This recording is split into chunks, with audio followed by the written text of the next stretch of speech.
Bismillahirrahmanirrahim. Assalamualaikum warahmatullahi wabarakatuh. Perkenalkan, nama saya Bagus Oktavianto.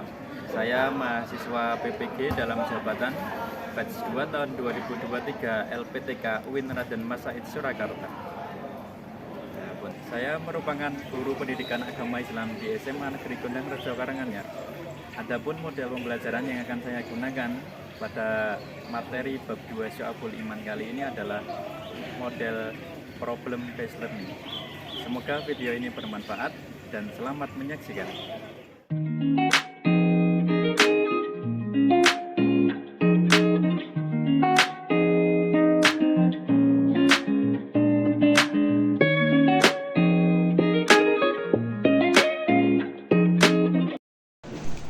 Bismillahirrahmanirrahim. Assalamualaikum warahmatullahi wabarakatuh.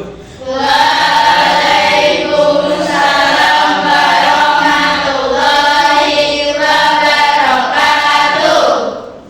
Pertemuan hari ini mari kita awali dengan berdoa bersama. Mari kita berdoa dengan membaca Raditu Billah bersama. A'udzu billahi minasy syaithanir rajim. Bismillahirrahmanirrahim. Raditu billahi rabban wa bil islami dinan wa bi Muhammadin nabiyyan wa rasulan. Rabbi zidni ilman warzuqni fahman. Amin ya rabbal alamin. Kita absen terlebih dahulu. Yang pertama, Naufal Arif ada? Sultan Nihil ya? Ya semua. Berikutnya, gimana kabarnya hari ini? Alhamdulillah, luar biasa.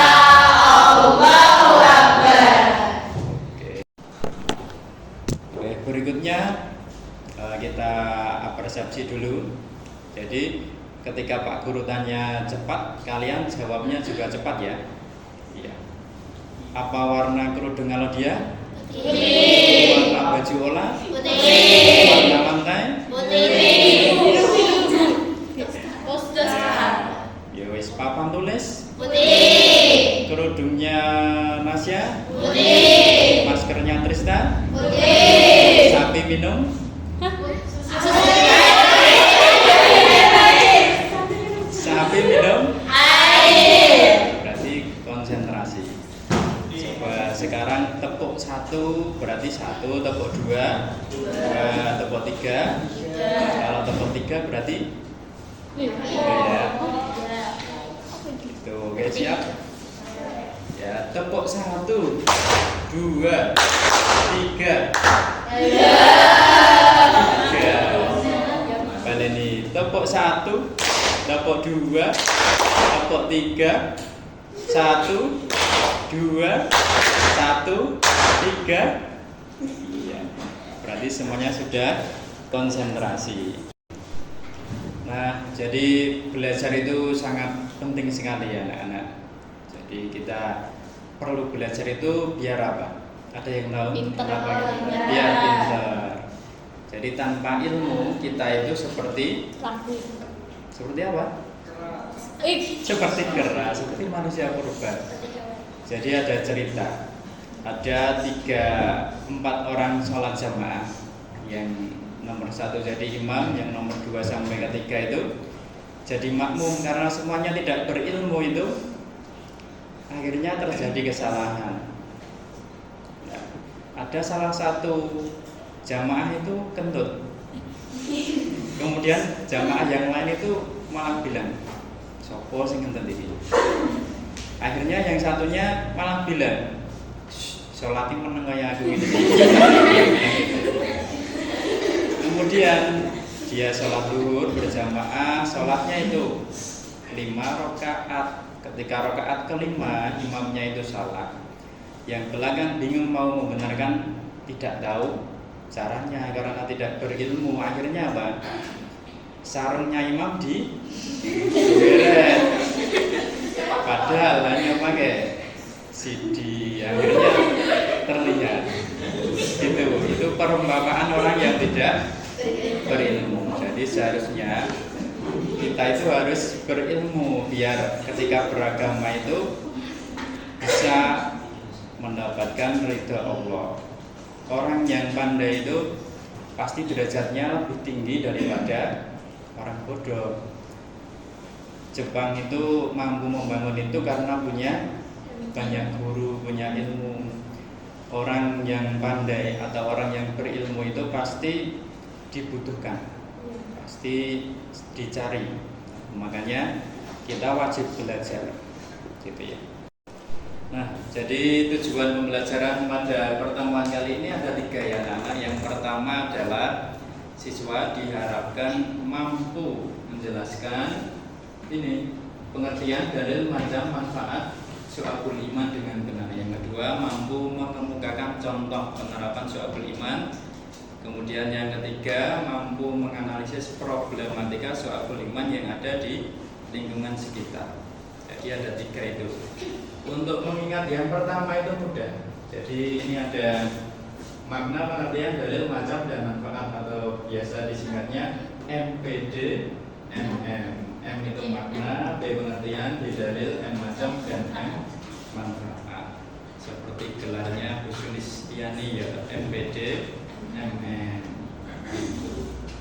Nah, tujuan pertama ini nanti bisa dipelajari dengan sedikit diskusi antara Bapak dan siswa atau peserta didik, Pak Guru.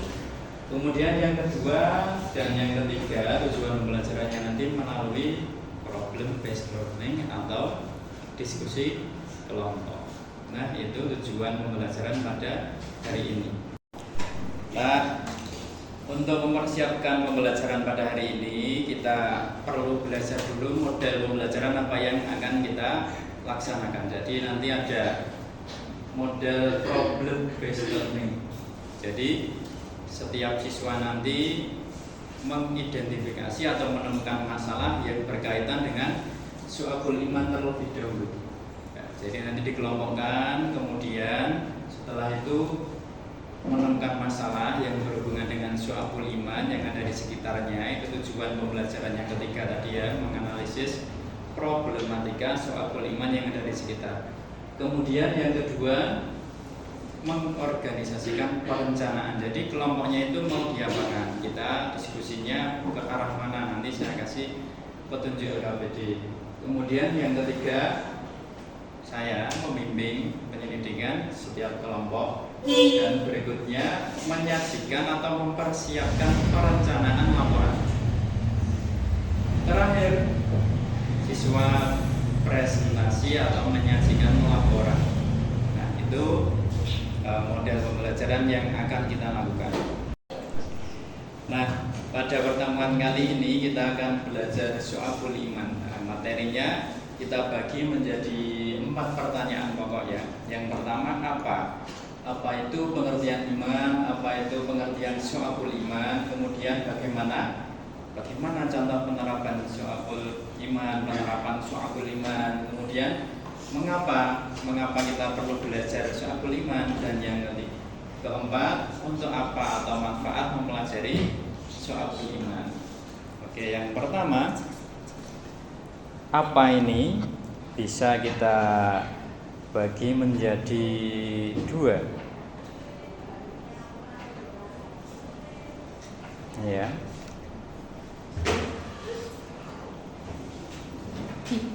Ini sebenarnya di ID tapi gak usah. Itu bisa ngomong sendiri gitu. Oh, coba Pak. Gak bisa. Loh. Harus dari Canva aplikasinya. Ya. Pedot. Gak tahu apa-apa nih. Oke, jadi dari pertanyaan apa kita bisa mengerti apa itu iman.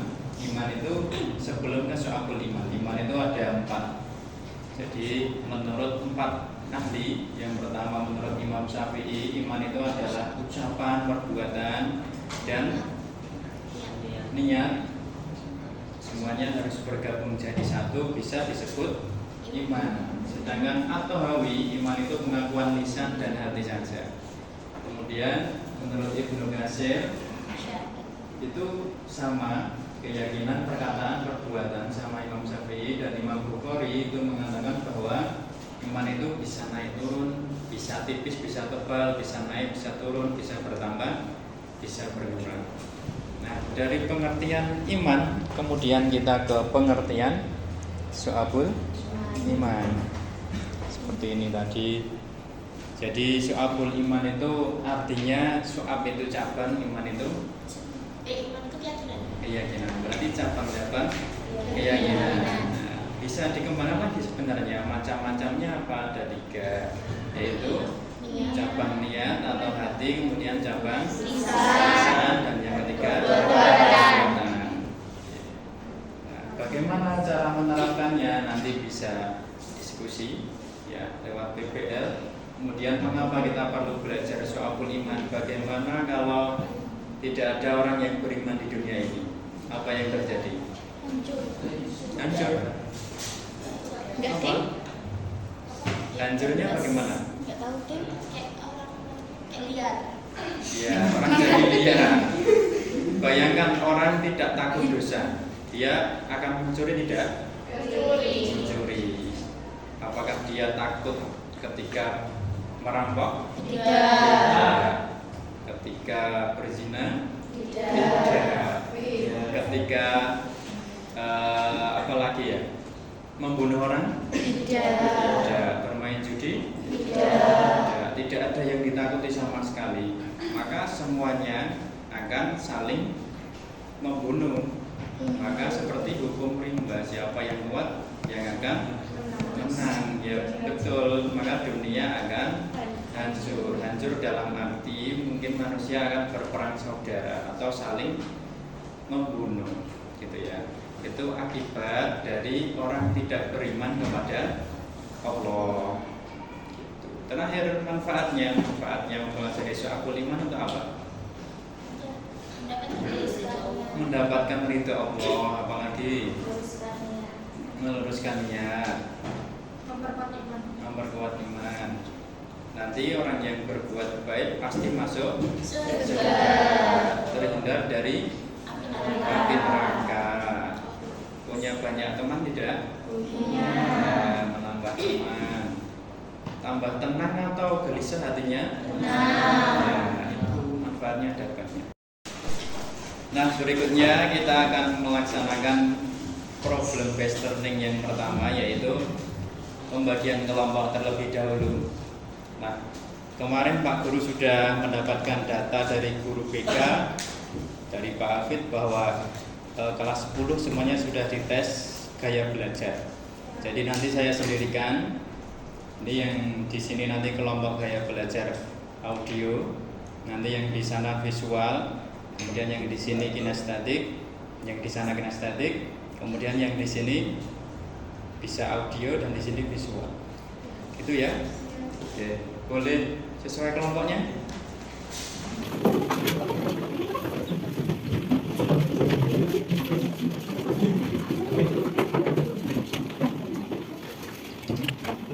Ya, berikutnya kita rencanakan apa yang akan dilakukan pada setiap kelompok. Jadi saya kasih LKPD tentang syu'abul iman, tapi kita menggunakan teknologi informasi komunikasi. Kita manfaatkan Google Form ya. Nanti linknya sudah saya share di grup WA. Setiap kelompok mengisi LKPD syu'abul iman. Saya jelaskan cara pengisiannya. Nanti tinggal pilih kelompoknya seperti ini.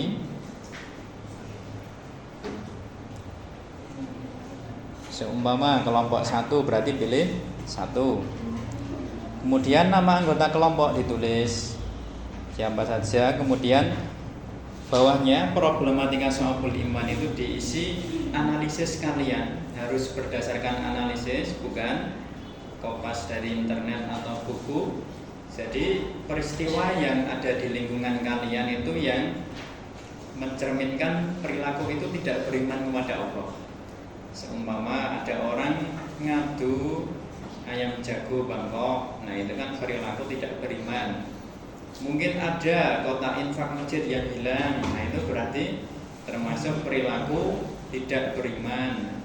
Jadi banyak sekali perilaku yang mencerminkan problematika soal iman. Paham ya? Paham. Kemudian faktor penyebabnya.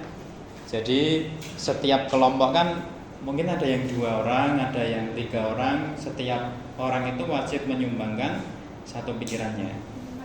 Faktor penyebabnya apa? Seumpama tadi ada kotak infak hilang uangnya. Penyebabnya apa? Mungkin faktor ekonomi. Mungkin dia sudah tidak takut kepada Allah. Dan yang ketiga, solusinya apa? Nah, ketika kalian mencari solusi ini didiskusikan bersama-sama. Berarti ini membutuhkan kerjasama, atau ini melatih keterampilan berpikir C6, yaitu menciptakan solusi dari permasalahan yang ada. Ketika problemnya 3, berarti penyebabnya 3, solusinya juga 3. Kemudian kirim, udah gitu aja. Setelah itu nanti dipresentasikan. Oke, berikutnya Pak Guru akan melakukan penilaian sikap observasi ya. Jadi ini formnya ada di sini. Saya tinggal mengisi nilai di HP, ada Excel di sini, dan sekaligus Pak Guru membimbing apabila ada pertanyaan. Gitu ya.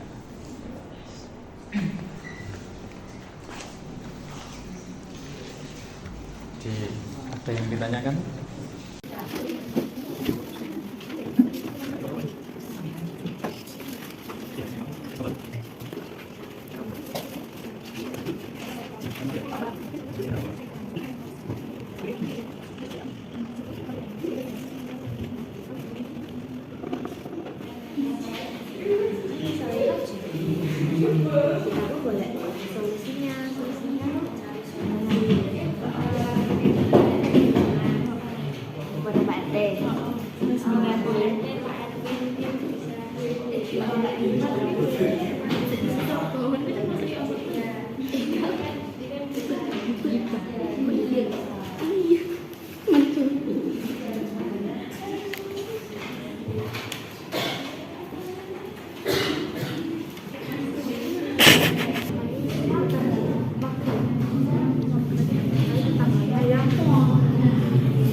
Bismillahirrahmanirrahim. Assalamualaikum warahmatullahi wabarakatuh.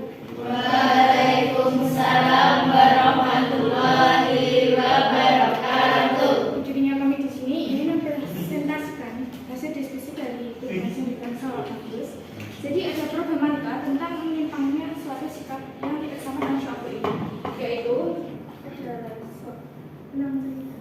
Nafia diberi amanah dari Auli untuk menyampaikan pesan kepada Berdi bahwa Auli tidak masuk sekolah dikarenakan dia sedang sakit.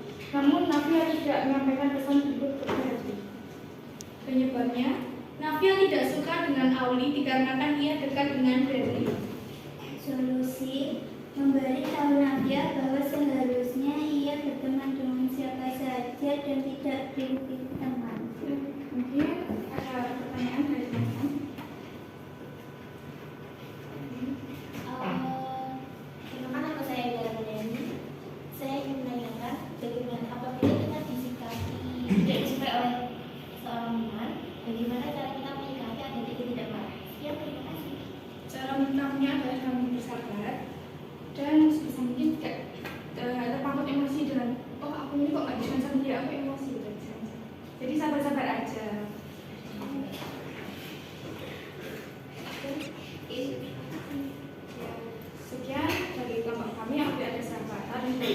dulu. Wabillahi taufiq wal hidayah. Wassalamualaikum warahmatullahi wabarakatuh. Waalaikumsalam warahmatullahi wabarakatuh.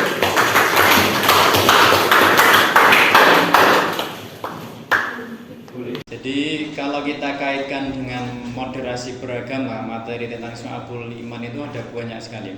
Moderasi beragama itu apa? Jadi toleransi antar umat beragama.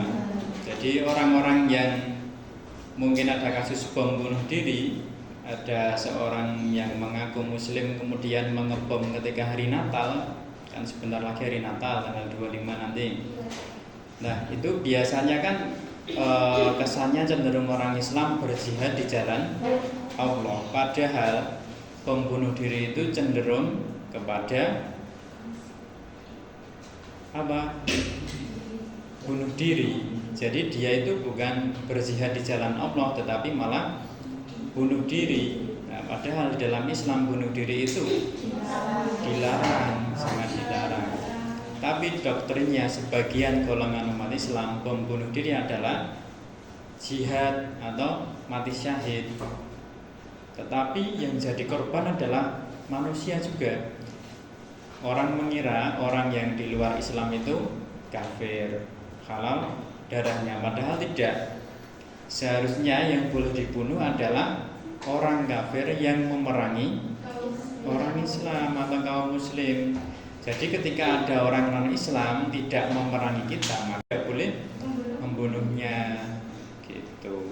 Syu'abul Iman ada perumpamaannya, ada contohnya yang digambarkan di Al-Quran. Itu salah satunya adalah cerita Nabi Yusuf. Jadi Nabi Yusuf itu seorang nabi yang sangat tampan. Saking tampannya itu Siti Zulaikha, seorang ratu yang cantik, itu sampai gila-gila sama Nabi Yusuf. Nabi Yusuf itu hanyalah seorang yang dari Timur Tengah, kemudian dia dibawa ke Mesir. Nah, bertemulah dia dengan Siti Zulaikha itu. Nah, si Nabi Yusuf ini dia itu awalnya hanya budak, kemudian diangkat menjadi pembantu di kerajaan Siti Zulaikha. Ketika di dalam kerajaan, Nabi Yusuf itu sangat ganteng sekali. Saking gantengnya itu, para pembantu di kerajaan itu ketika ngiris wortel itu, ketika Nabi Yusuf lewat, yang diiris malah jarinya, sampai darahnya banyak itu ya. Kemudian suatu hari pernah Nabi Yusuf itu dikunci di dalam kamar Siti Zulaikha, dijebak sama Zulaikha.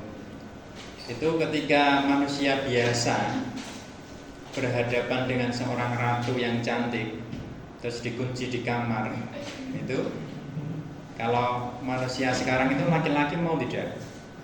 Itu seorang ratu yang cantik, kaya raya, ya, wis ratu ayu. Tetapi nyatanya karena Nabi Yusuf itu imannya kuat, ya ini contoh Syu'abul Iman. Nabi Yusuf akhirnya lari berbalik arah membelakangi Siti Zulaikha dan lari ke pintu. Ketika lari ke pintu, ketika berbalik arah kan yang digeret berarti baju belakang Nabi Yusuf. Ketika digeret akhirnya sobek. Tetapi Siti Zulaikha karena ratu, Nabi Yusuf hanya budak, difitnah. Katanya Siti Zulaikha mau diperkosa Nabi Yusuf. Seharusnya kalau yang Nabi Yusuf mau memperkosa kudune sing suwek baju depan, tapi nyatanya yang sobek baju belakang. Kemudian Nabi Yusuf dipenjara. Itu contoh Syu'abul Iman. Jadi ketika ada orang atau ketika tidak ada orang, maka kita harus selalu ingat akan adanya Allah. Jangan hanya pas rame saja.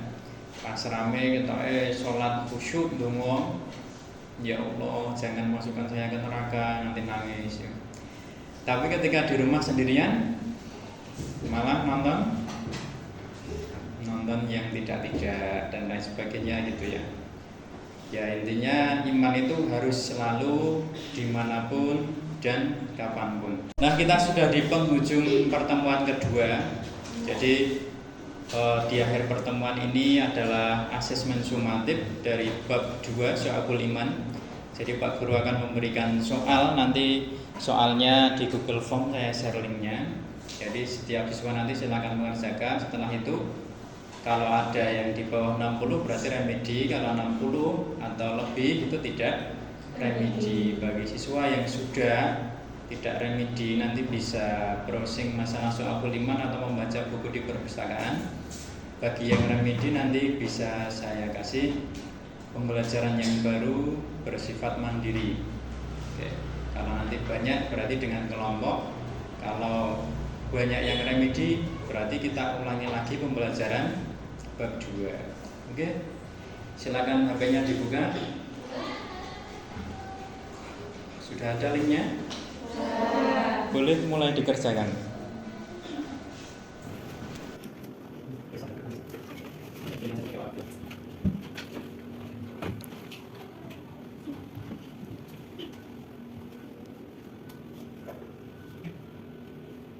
Mari kita buat kesimpulan bersama tentang Syu'abul Iman.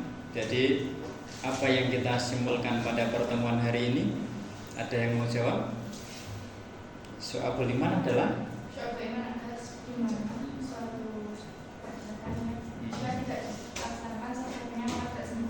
ya, maksudnya Trista itu apabila kita beriman itu harus dari hati, pikiran, dan lisan dan perbuatan. Ya, seperti kemarin seumpama Sultan dalam hatinya sudah berpikir bahwa Allah itu ada, percaya. Kemudian ditanya sama Noval, apakah kamu beriman kepada Allah? Sultan menjawab, ya, berarti hati lisannya sudah beriman. Kemudian perbuatannya, apakah sudah sholat 5 waktu? Sudah, ternyata berarti Sultan menurut Imam Syafi'i sudah beriman, hati, pikiran, kemudian lisan dan perbuatannya sudah sejalan. Maksudnya Trista gitu. Nah, itu Syu'abul Iman.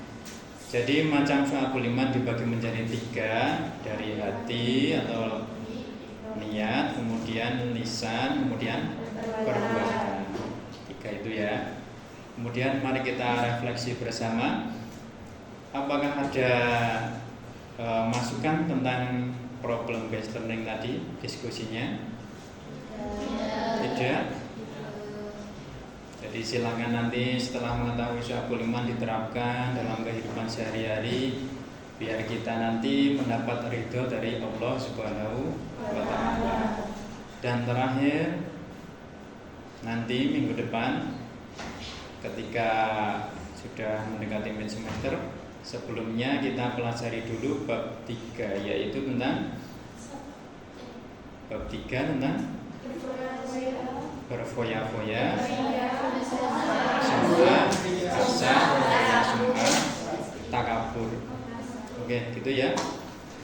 Ya, mari kita tutup dengan doa kafaratul majelis bersama. Subhanallahumma wa bihamdika asyhadu an la ilaha illa anta astaghfiruka wa atubu ilaik. Ya, cukup sekian. Assalamualaikum warahmatullahi wabarakatuh.